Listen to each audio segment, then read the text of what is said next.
Eureka, tu programa de divulgación científica. Destapamos los interrogantes que más te interesan.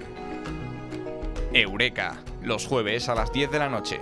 Y en reposición, los sábados a las 8 de la tarde y los lunes a las 10 de la mañana. Eureka, el programa de divulgación científica de Radio Universidad de Salamanca. La ciencia, una búsqueda permanente por comprender el universo y todo lo que hay en él. Dirigido por Guillermo Sánchez. Eureka, un palimpsesto esconde el catálogo de estrellas más antiguo conocido. A mediados del siglo II a.C., Hiparco observaba el cielo desde su observatorio de la isla de Rodas. Medía la posición de las estrellas con una esfera armilar que él mismo había perfeccionado. Su objetivo era elaborar un catálogo de estrellas lo más preciso y amplio posible. De cada estrella registraba su posición mediante dos coordenadas, similares a la longitud y la latitud geográficas. Así, con la minuciosidad de los sabios, Hiparco creó el primer mapa conocido del cielo nocturno. Aquel mapa de estrellas se perdió, pero no para siempre. Escondido tras dos capas de escritura en un códice medieval, parte de este catálogo de más de 2000 años empieza a ser revelado. No es el único caso. Hace algunos años, el palimpsesto de Arquímedes, adquirido por un millonario anónimo que lo puso a disposición de un grupo de científicos, pudo leerse gracias a que la tinta utilizada contenía una pequeña proporción de hierro. En este programa de Eureka, Marta Vázquez y Guillermo Sánchez nos cuentan esta fascinante historia. Estamos en Eureka y, como solemos hacer habitual, traemos temas bonitos, temas que yo creo que a cualquiera que tenga curiosidad le van a traer. Lo único malo es cómo lo hagamos nosotros, pero desde luego los temas son fascinantes. Está Marta Vázquez y yo, Guillermo Sánchez, y hoy vamos a tratar un tema que realmente son temas eclécticos, que unen muchas cosas, utilizan varias cosas, y hoy vamos a hablar de astronomía griega, de palinsectos, incluso de radiaciones y de observaciones astronómicas. Y todo eso y más cosas vamos a ver que pueden formar una unidad, que aunque parezcan cosas separadas, están unidas.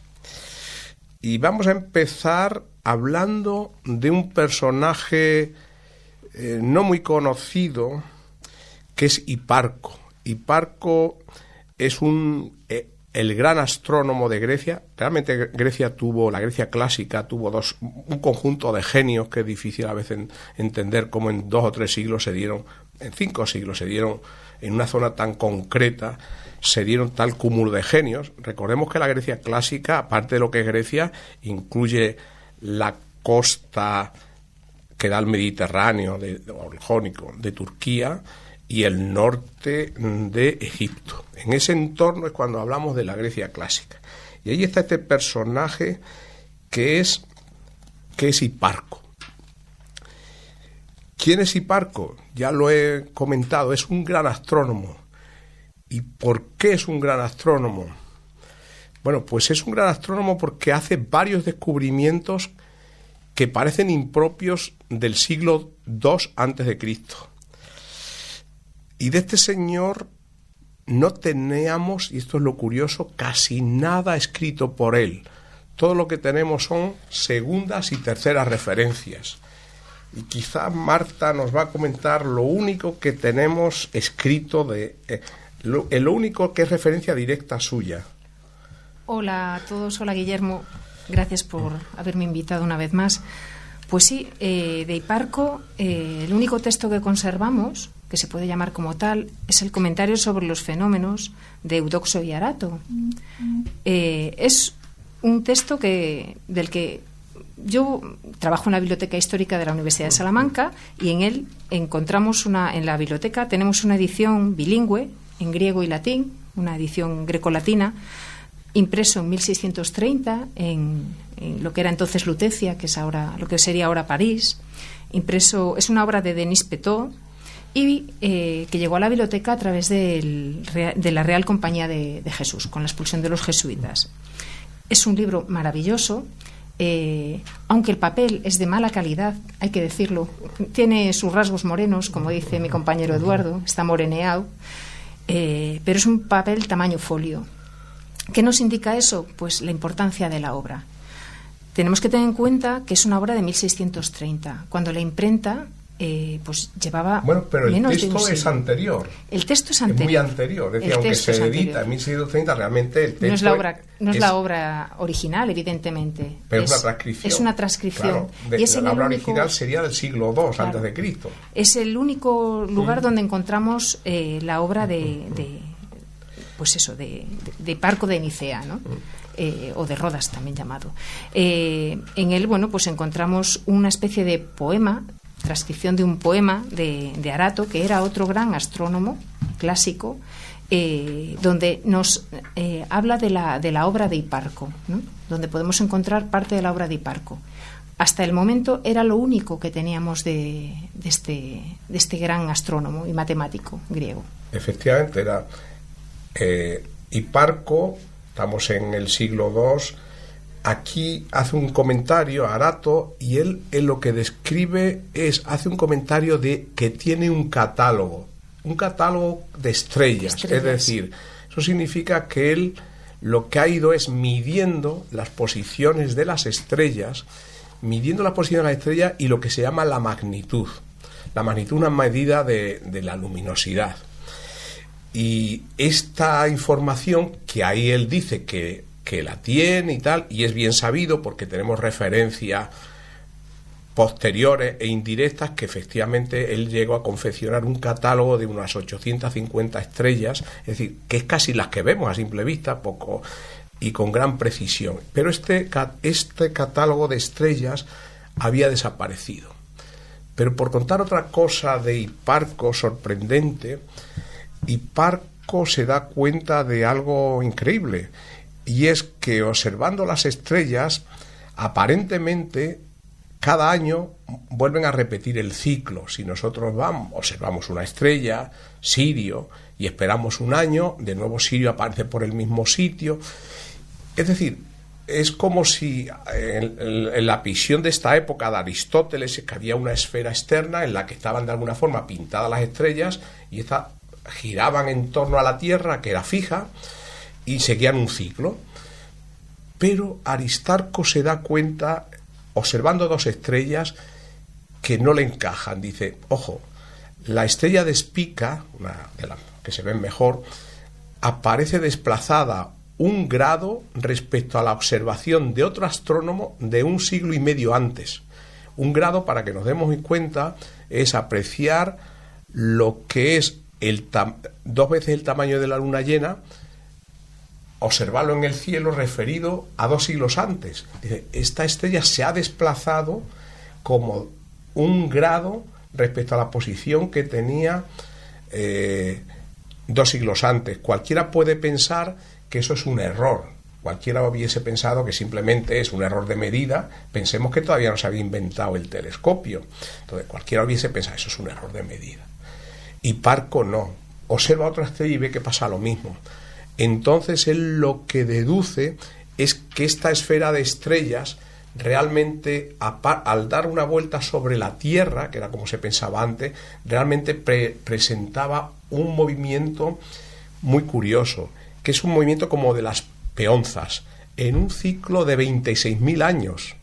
Y entonces esto se conoce ahora desde entonces se conoce como precesión de los equinoccios, y es descubrir un movimiento que ni se imaginaba, que era que la esfera, hoy sabemos que esto tiene una validez incluso actual, aunque la interpretación es distinta, pero él encuentra una explicación a este movimiento de precesión. Y vamos a ver algo más curioso de este movimiento de precesión.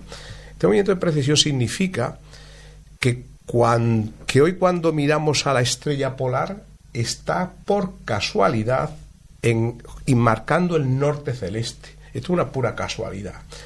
Pero la estrella de la polar, en la época de Hiparco, pues estaría 20 grados respecto a su posición actual. Es decir, que ni siquiera la posición, por este movimiento que he dicho, el norte celeste se ha ido desplazando. Y si extrapolamos hacia atrás, ¿cómo se orientarían los egipcios por el norte si querían ver la estrella del norte? La estrella del norte en la época egipcia era Tubán, en el Imperio Medio. Entonces, él se da cuenta de que el cielo no es tan inmutable, sino que tiene movimientos nuevos que no se habían vislumbrado. Y este es el gran descubrimiento, para mí, de los varios. Tuvo más descubrimientos, como medir distancia a la Luna y algunos más, pero este me parece fuera de serie. Y la otra cuestión es el catálogo de Hiparco, que eso es de lo que queremos ahora comentar. Era lo que queríamos hablar, sí. Bueno, pues en el catálogo, como dices tú, se especifican, pues eso, las posiciones de las estrellas, su magnitud, y donde, bueno, la magnitud que va de 1 a 6, donde 6 significa que es apenas visible y 1 que es muy brillante, y que hoy en día se sigue utilizando un sistema similar, ¿no? El catálogo original de Hiparco ya no existe, como hemos dicho, ¿no? Pero Ptolomeo se basó 300 años después en él para compilar un catálogo aún mayor, que es el Almagesto de Ptolomeo, ¿no?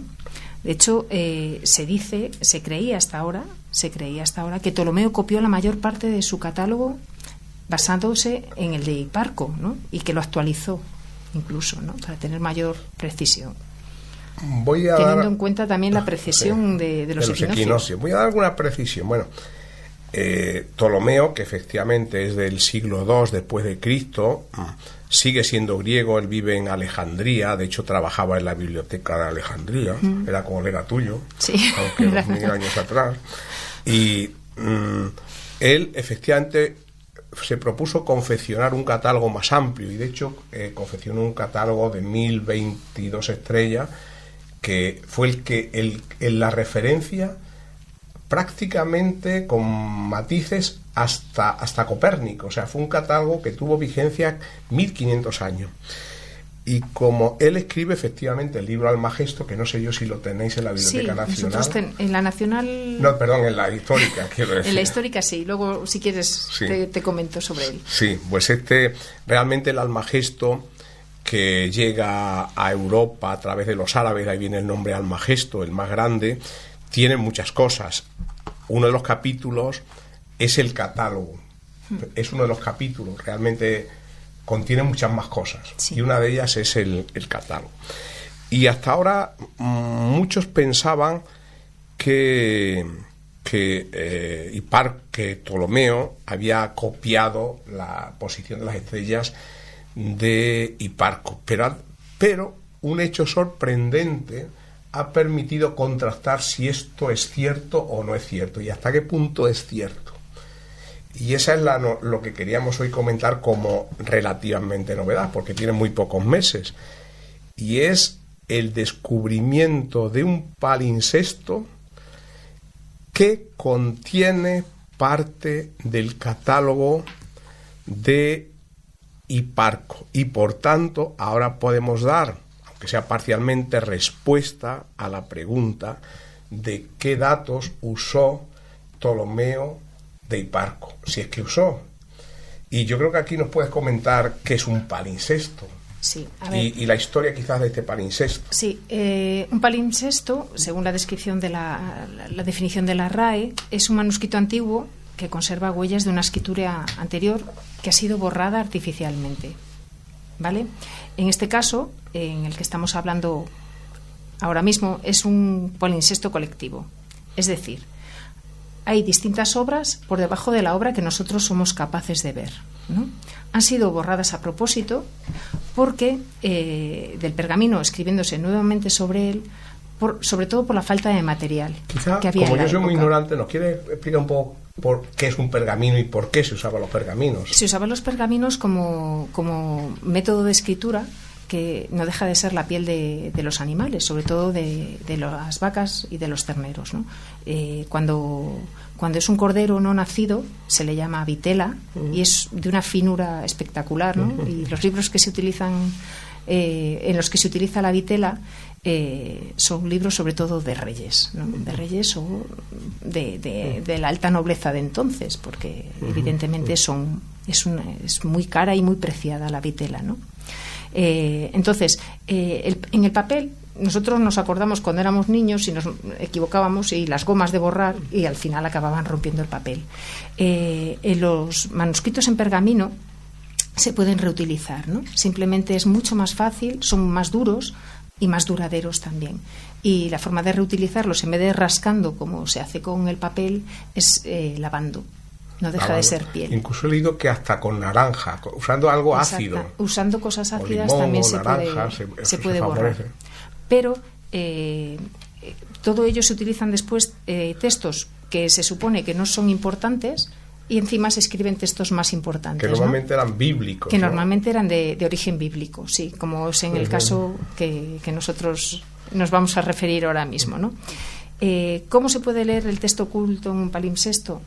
Yo voy a dar una explicación un poco más genérica, pero quiero que después tú nos des una explicación más científica, ya que eres el gran conocedor de esta técnica, ¿no?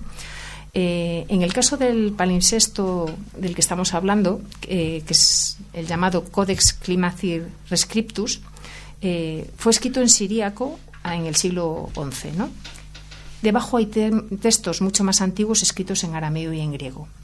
¿Cómo lo llegamos a saber? Bueno, pues los investigadores que forman un equipo franco-británico utilizaron una técnica llamada análisis multiespectral, que tú nos vas a contar después, para estudiar este manuscrito.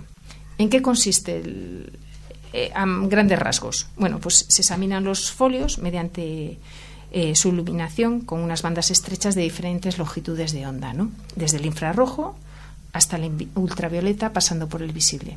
Así podemos ver las distintas capas de escritura que existen dentro de cada una de las hojas o de cada uno de los pergaminos que contiene el palimpsesto.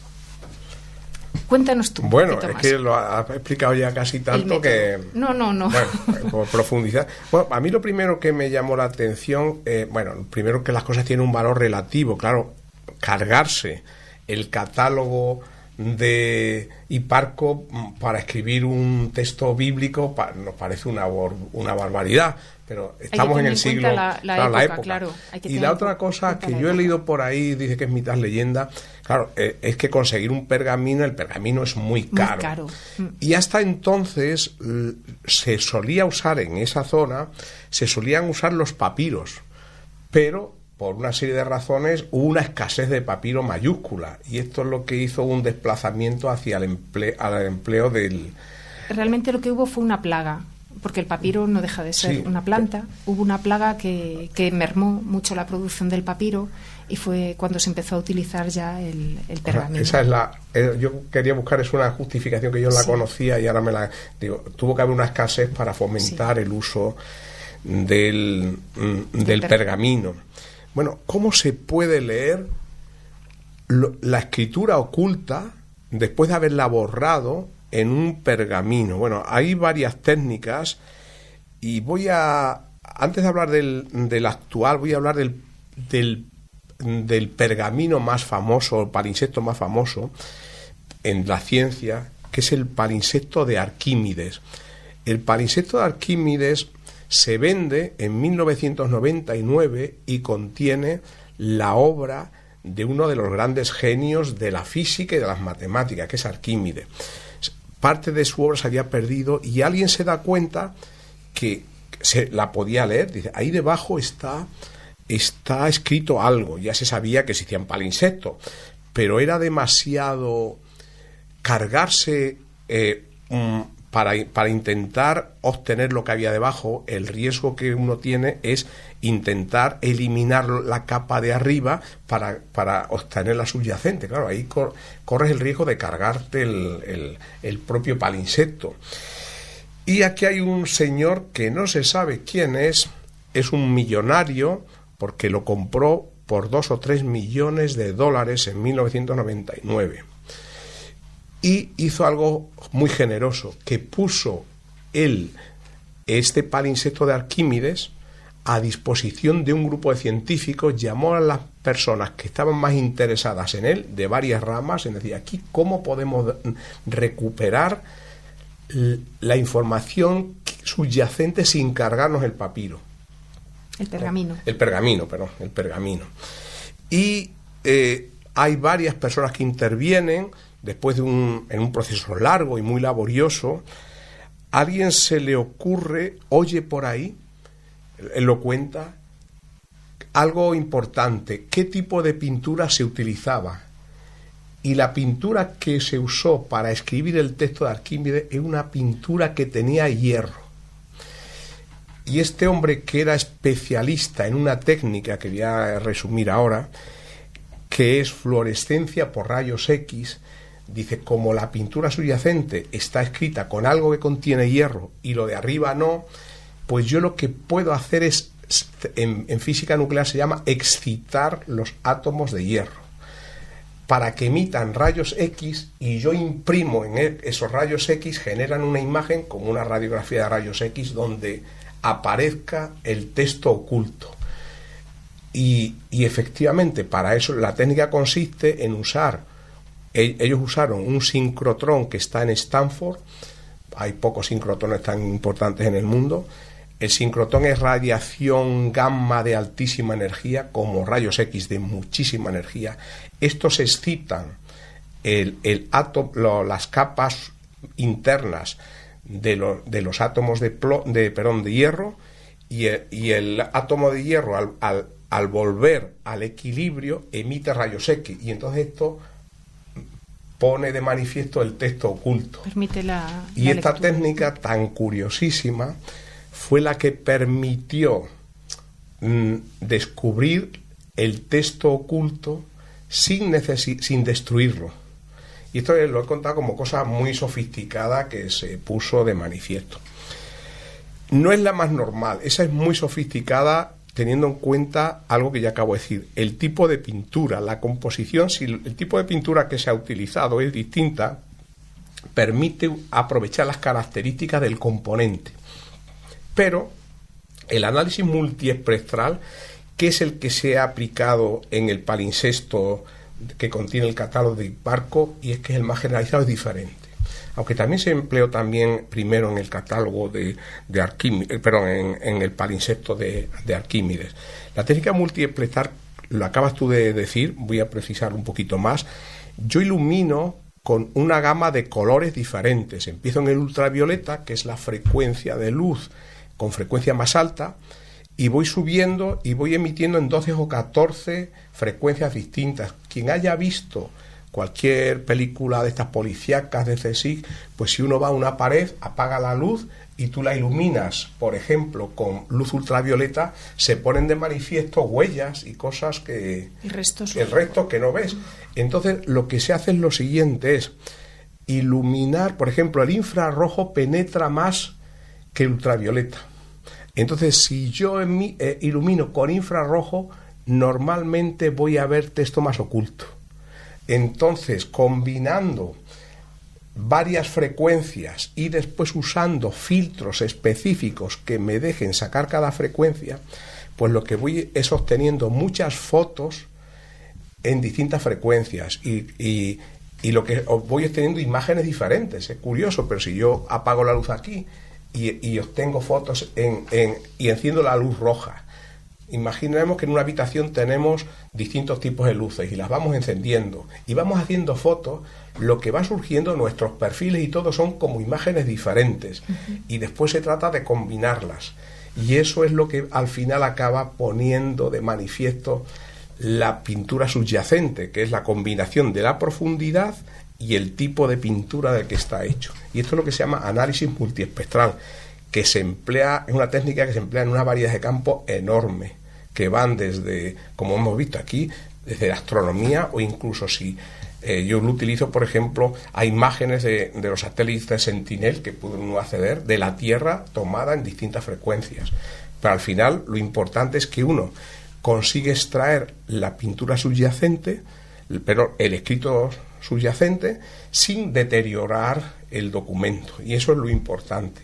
Y esto es lo que se ha hecho con este texto. Sí. Y bueno, al final, y por ir a lo que ha surgido de ahí, lo curioso es que está en un tercer nivel, es decir, este palimpsesto son, y lo puedes tú contar, son Son varios niveles. Son varios niveles. Sí. Cuéntame un poco. Es un documento que, bueno, que pensamos que no iba a guardar más sorpresas, pero sí, todavía sí, ¿no? Las primeras noticias que se tienen de ellos, bueno, es una obra que reunieron Agnes Smith Lewis, ¿no? Ha ido reuniendo con su hermana a lo largo de los años, porque estaba desgajado en distintas zonas.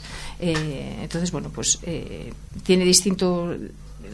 Ellas estaban trabajando sobre manuscritos en siríaco, ¿no? Y entonces, bueno, pues querían acceder al Codex Climati Rescriptus, que es del que estamos hablando, y entonces, bueno, ellas empezaron en 1905, 1906. A principios del siglo XX. Sí, a principios del siglo XX, y bueno, fueron adquiriendo las distintas partes, ¿no? Muchas de ellas las encontraron en Santa Catalina del Monte Sinaí, confirmando, bueno, pues que lo que ellas ya sospechaban, que allí estaba. Pero en 2010 la sección del Codex que perteneció a las hermanas fue vendida. Entonces, bueno, pues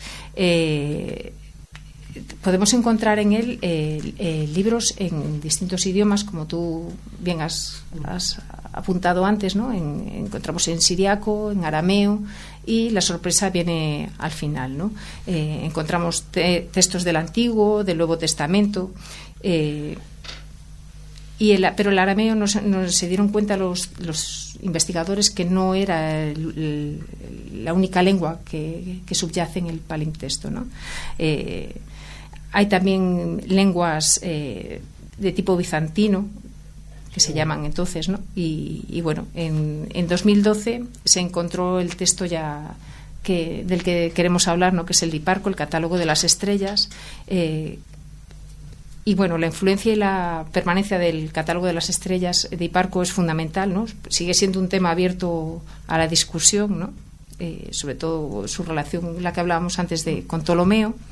Y yo creo que ahí puedo precisar un poco. Bueno, demos cuenta que ha tenido que pasar más de un siglo para desde el libro original, desde 1905, hasta 2012. Sí. Y de 2012 se ha tardado 10 años en analizar ese texto oculto, ese tercer nivel, que está escrito en griego. Y ese tercer nivel ha puesto en manifiesto cosas muy curiosas. Parcialmente parte de lo que era el catálogo de Hiparco, pero nos ha dado información muy importante. Fíjate, lo que nos ha permitido comprobar es, por ejemplo, el método de, más que de medida, lo que se llama el tipo de coordenadas que empleaba Hiparco. En astronomía hay varios tipos de coordenadas. Él emplea un tipo de coordenadas celestes que son diferentes a la de Ptolomeo. Después se han permitido observar cosas que se han contrastado, por ejemplo, con la Osa Mayor, los datos de Ptolomeo con los datos de Hiparco, y se ve que realmente, probablemente Ptolomeo seguro conocía los datos de Hiparco, pero él mismo hizo las medidas. De hecho, hizo algunas medidas peor. Es decir, que no fue una copia. Eso es lo primero que se ve, es que realmente él conoce el texto, pero él realmente, en contra de lo que se le atribuía, que estaba copiando al otro, realmente no lo estaba copiando, estaba usando y contrastando con sus propias medidas. Y aquí quizás merece la pena que tanto uno como otro pensemos que estamos hace 2000 años. ¿Cómo se podía medir la posición de las estrellas con menos de 1 grado? He dicho, 1 grado es la distancia de 2 anchos de luna llena, que eso no es nada. Visto con un telescopio y con las técnicas actuales es mucho, pero con estas técnicas es increíble. Y lo que se ha visto que las diferencias entre ambos es menor de 1 grado, o sea que las medidas que obtienen son parecidas. Y sí. La otra cosa es que los dos utilizan distintas variantes de la esfera almilar. La esfera almilar lo podéis buscar en internet, pero es un tipo es un conjunto de esferas concéntricas que permite posicionar una estrella o un cuerpo celeste y después tomar coordenadas como son la latitud y la longitud.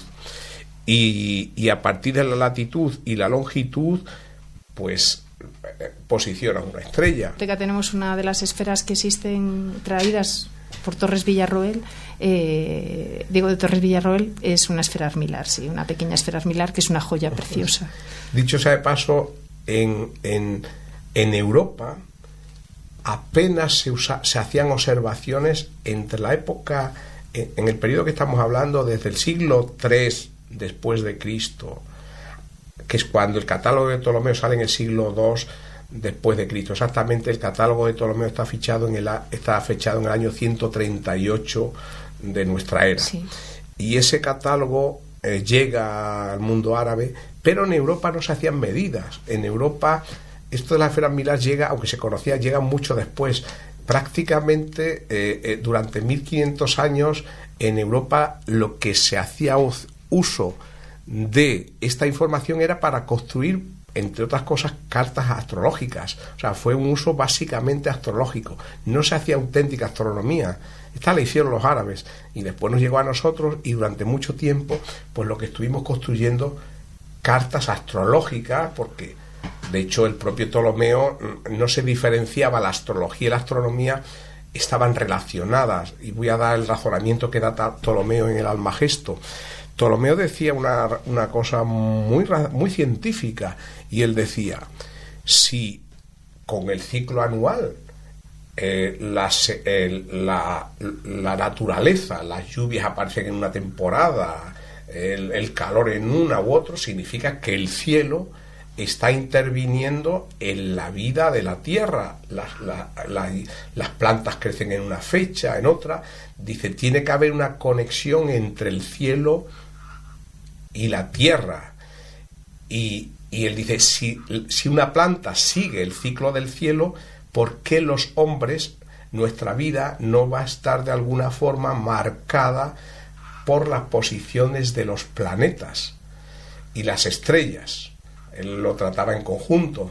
Es decir, y entonces él crea ya un documento, crea un texto que se convirtió después en la referencia, que es el Tetrabiblos, pero que tiene una base científica.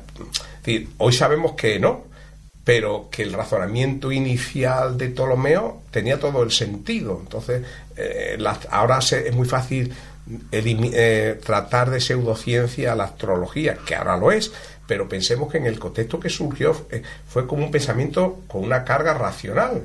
Como estoy seguro que lo mismo que pasó entonces va a pasar ahora, que muchas cosas que ahora consideramos muy científicas, dentro de 1000 años dirán, pero ¿cómo esta gente se creía esas leyendas? Pues eso es lo que pasó.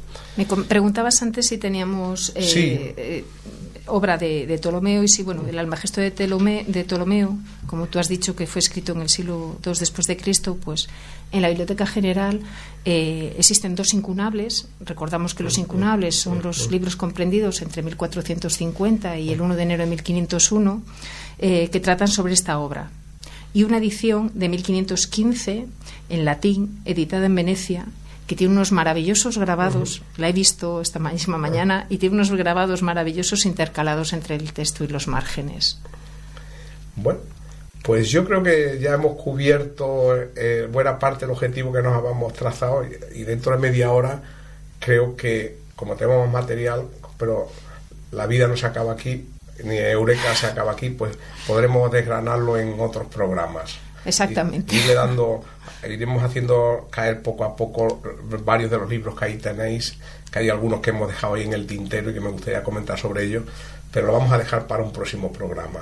Muy bien, Guillermo, cuando tú quieras. Pues nada, pues muchas gracias. Gracias. Eureka, tu programa de divulgación científica. Destapamos los interrogantes que más te interesan. Eureka, los jueves a las 10 de la noche.